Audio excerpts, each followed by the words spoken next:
C'est la suite de Politicia, votre rendez-vous politique dont le numéro de ce jour est consacré à la Guinée. Mes trois invités sont toujours avec moi, l'ancien Premier ministre Lansana Kouyaté, Diallo Saliou Taran. Vous êtes membre de l'UFDG, le principal parti d'opposition en Guinée, et Lansana Camara, président de l'Union internationale des journalistes africains. Merci à vous d'être restés avec moi. Nous l'avons dit, les enjeux de ces élections municipales en Guinée dépassent le simple cadre local. Ils ont sans doute trait à la politique guinéenne dans sa globalité, d'où la question comment se porte aujourd'hui la Guinée. Emmanuel Milimono, notre correspondant en Guinée, a rencontré 3 Guinéens. On les écoute, on en parle après. Convaincant. Il a eu presque les moyens du développement. Il a eu gagné son pari parce qu'il a eu les moyens de développement pour son pays. Cet homme-là, on doit le respecter parce que c'est un visionnaire.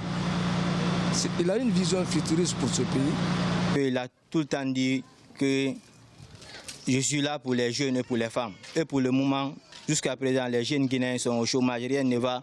Même avoir un bon stade, c'est des problèmes dans le pays.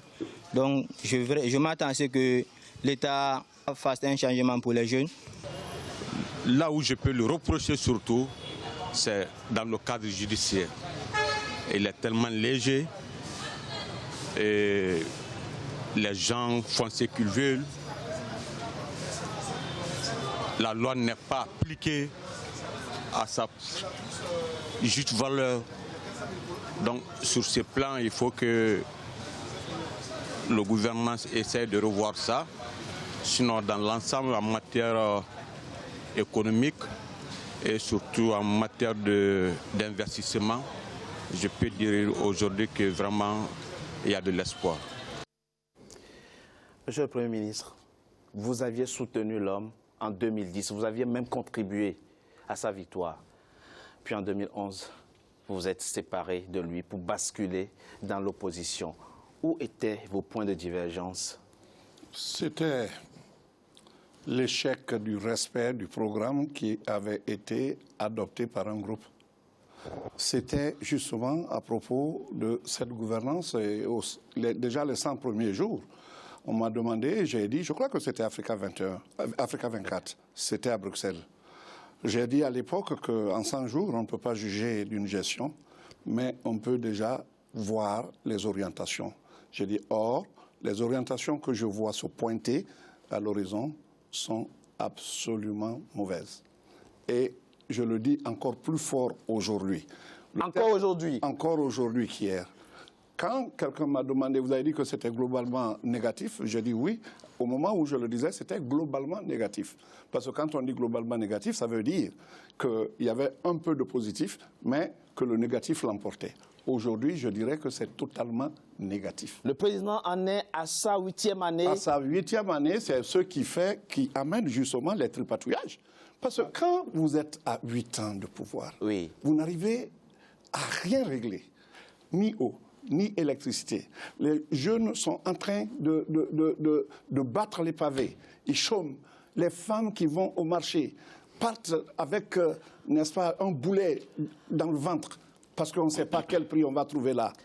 Le franc CFA, oui, 5 000 francs guinéens, il y a 3 jours, oui, était à 81 000. Hier, c'est passé à 85 000. Voilà la chute aux enfers de notre monnaie. Je me souviens lorsqu'en février 2007, vous avez été nommé Premier ministre, oui, et c'était à la suite d'événements douloureux où, oui, où plus de 100 Guinéens avaient perdu la vie. Oui. Vous avez été confronté à la réalité du pouvoir. Oui. Et aujourd'hui, oui, quels sont, selon vous, les leviers que le président Alpha Condé aurait dû actionner pour améliorer la vie de ses compatriotes qui n'a pas fait? Vous savez, le premier levier, c'est quoi? Non. La capacité d'écoute. D'accord. La capacité d'écoute. Il n'a pas discuté assez, il n'a pas dialogué assez. Il ne discute pas. Et il est l'alpha et l'oméga de tout.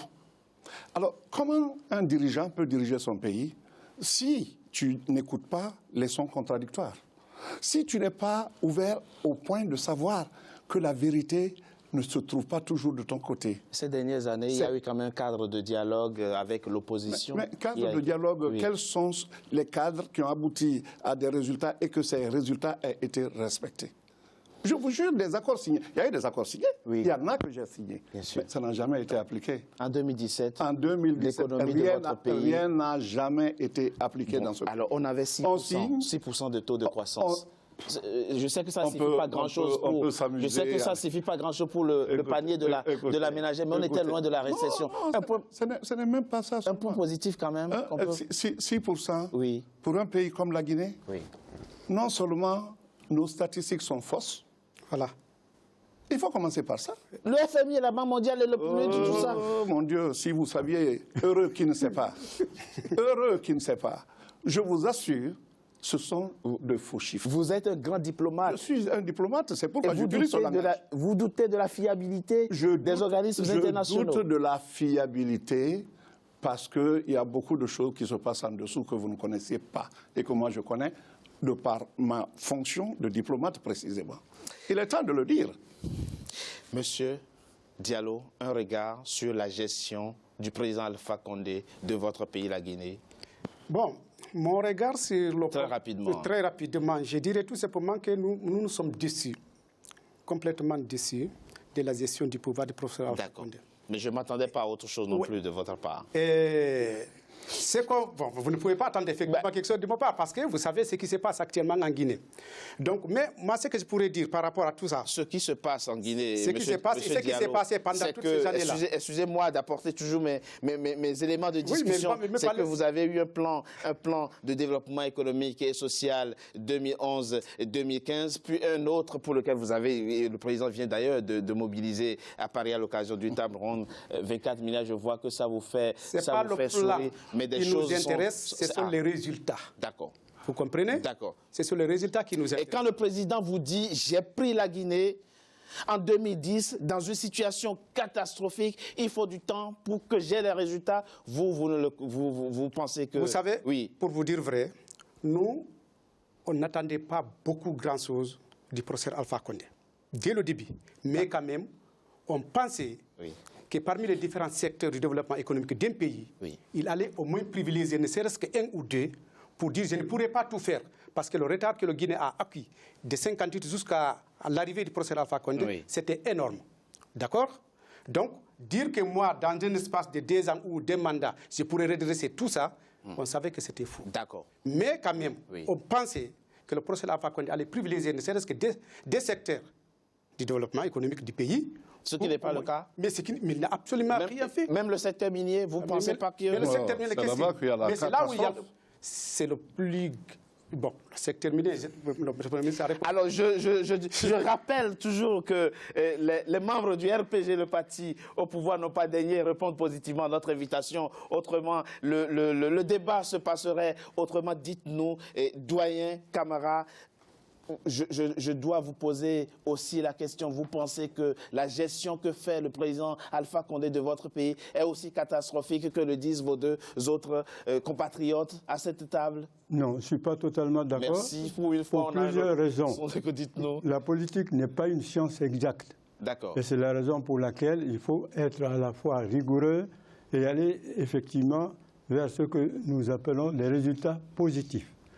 Le professeur Alpha Condé, ce qui lui manque, à mon avis, c'est d'abord la véritable pédagogie, la communication. L'ancien Premier ministre l'a dit. Je vais vous dire quelque chose. Oui. Quand il est venu, je ne le défends pas, je constate en tant que journaliste et en tant que Guinéen. Le pays était dans un état totalement calamiteux. Oui. Les militaires sortaient, ils tiraient sur des gens à Conakry. Et en plus, les sociétés que Ahmed Sékou Touré avait laissées, ces sociétés ont été cassées par le général Lansana Conté et évidemment par quelques premiers ministres qui se sont sucrés. Et c'est ça la vérité. Alpha Condé, pour quelqu'un qui a une bonne formation, qui a voyagé, qui sait ce que c'est que gérer, ce que c'est que gouverner, à mon avis, aurait pu redresser tout ça. Il avait les moyens, la capacité, en ce sens que le fait déjà de son expérience à l'étranger, plus les moyens que nous avons, les potentialités que nous avons, honnêtement, Alpha Condé pouvait redresser le pays. C'est ça la vérité. Mais malheureusement, c'est entouré. Non, Alpha Condé est très mal entouré. Je vais vous citer. Mais quand vous avez des gens comme Thibou Camara qui ont mangé avec Yaya Gamé en Gambie, qui ont plongé leurs mains dans ce que j'appelle des crimes sordides. Yaya Gamé, vous savez combien... Mais ce sont les Thibou Camara qui l'ont aidé et qui sont aujourd'hui avec Alpha Condé. Donc mais comment voulez-vous, avec ça, que le pays soit bien géré? Non, c'est une question d'homme et c'est une question de bonne gestion et de vision. Vous me permettez? Oui, il ne faut pas idéaliser les choses. Oui. Quand on parle de ce que le président Ahmed Sékou Touré a laissé, c'est vrai. Moi, j'étais à l'Office de la coordination financière de l'industrie, directeur général adjoint. La centaine d'entreprises industrielles qui existaient ont été bradées. Mais quand le professeur Alpha est venu, il a trouvé Guinomar. Où est parti Guinomar? Il a trouvé Salguidia. Il a trouvé Salguidia. Où c'est parti? Il a trouvé Frigia. Où Frigia est parti? Il a trouvé Sotelgui. Où Sotelgui est parti? Je peux continuer à citer. C'est une désindustrialisation qui s'est installée. Donc dire qu'il est venu et que tout cela avait été détruit avant lui, c'est en son temps que des unités, les grandes, parce qu'il n'y a pas seulement que le nombre. Oui. Il a peut-être hérité des conséquences d'une situation qui a prévalu avant lui. Non, point du tout. Non, on sait, hein. Non, il a bien... Je ne veux pas aller dans le détail, mais Sotelgui, mauvaise gestion, parti. Mais et Guinomar est parti comment? C'est une société qui a toujours existé, en collaboration avec les Yougoslaves. C'est une société qui fonctionnait. Mais à peine arrivé, ça a volé en éclats. Frigia, il a beau dire, et ses premiers ministres ont beau dire, ah, ça va venir, on va remettre Frigia. Les gens de Frigia ont dû sonner le tocsin, un SOS, pour venir à leur secours, parce qu'il y avait déjà des morts et des maladies, de la faim. Monsieur le Premier ministre, c'est vrai, je voudrais rappeler ça parce que probablement il a oublié, mais il a trouvé des unités qui ont disparu. C'est vrai qu'en 2007, quand vous aviez été nommé Premier ministre, vous aviez mis en place un fonds pour emploi jeune. À l'époque, vous aviez réussi à faire baisser les prix des denrées de première nécessité. De près de 50%. De près de 50%. On s'en souvient. C'est vrai qu'aujourd'hui, vos compatriotes se plaignent de la cherté, de la vie. Qu'est-ce qu'il explique? Vous pensez que là encore, il y a des leviers qu'on devrait utiliser et que le président n'a pas essentiellement utilisés? Bien sûr que oui. Bien sûr que oui. Qu'est-ce que nous avons fait? Je peux le dire ici, mais grosso modo. Oui. Quand vous avez la chance d'avoir une zone monétaire à vous, vous devez appliquer une politique monétaire qui aille dans le sens, n'est-ce pas, au moins de la baisse des prix. La lutte contre l'inflation ne se mène pas par le ministère du Commerce comme on le croit. Ceci dit, le taux d'inflation a diminué sous le président Alpha Condé. Non, écoutez, on peut continuer. D'accord, allez-y. On peut continuer à parler de sa satiété, vous ne me convaincrez pas. L'inflation, les gens parlent de l'inflation en ne sachant pas ce que veut dire l'inflation. Ce n'est pas des prix hauts, ce sont des prix en hausse. C'est une spirale qui continue. Même quand ça augmente régulièrement de 0,1, de 0,10, et en termes de glissement annuel, qu'on se retrouve, n'est-ce pas, à 9-10%, il y a une inflation. Absolument.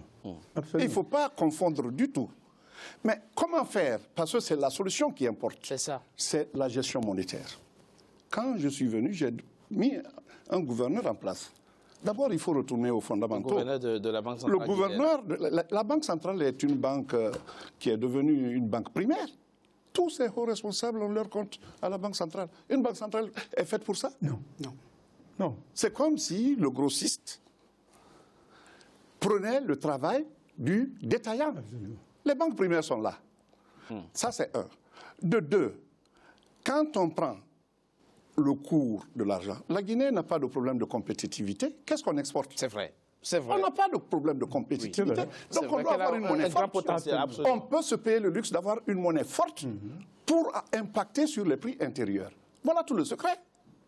Mais ce n'est pas ce qu'on fait. Et selon vous, pourquoi ça ne se fait pas? Ça ne se fait pas parce que quand c'est un seul homme qui décide, vous savez, je vais vous dire, les pauvres fonctionnaires, et on vient de le remarquer pendant ces élections-là, ça fait un mois, plus d'un mois, les fonctionnaires ne sont pas à Conakry. Ils sont tous envoyés. Celui qui ne gagne pas dans son fief, Voilà. pas son fief, dans sa ville ou dans son village, si tu ne gagnes pas, tu es foutu. Je propose qu'on marque une courte pause. On se retrouve à quelques instants pour la troisième et dernière partie de notre émission. À tout de suite. Vous avez bien...